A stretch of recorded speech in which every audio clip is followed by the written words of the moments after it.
Hey guys, welcome to Orit's Kitchen, and I'm Orit. It's wonderful to see you guys again, and thank you so much for your support and watching my episodes.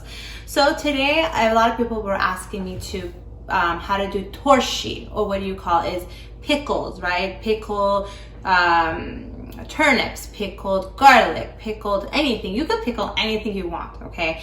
Now, how do I pickle it? Or how do I make torshi? Okay, today's specialty, I'm making garlic torshi with garlic. Okay, so I actually pre-made it already, okay, because I wanted to give it a go.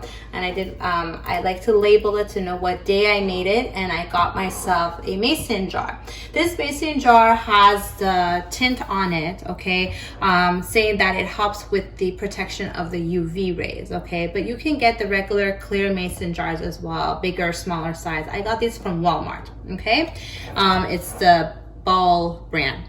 Okay, so the mason, what I do first is I already made it, so I already took pictures of it for you guys. So as I'm talking, of course, Gabby will put the pictures in for me. Thanks, Gabby.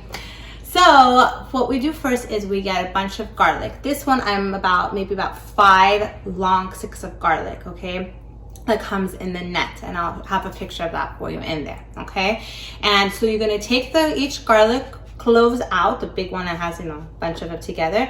You're going to give it a little squeeze to take the excess skin off of it, and you'll have all these pictures for you. Okay, when you do that, you're going to then going to be taking all this excess and put it in a pot. Okay, and all of this, my mother-in-law Minu, shout out to Minu, told me how to make it. We're going to get a pot, and you're going to get all that the garlic cloves in there in the pot. You're going to be adding red wine vinegar. Okay, yes, I got this big container because you are using a lot. Okay, so you're going to be getting a pot, filling it with red wine vinegar and balsamic vinegar.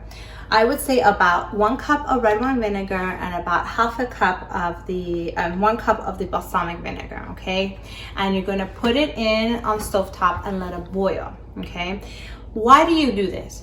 This heat and everything will go and be captured, I guess, or whatever, in the garlic. Okay, it makes it flavorful and it gets ready faster. It makes it nice and juicy and moist faster, so that you'll be able to eat it. Okay, so that's the secret, guys.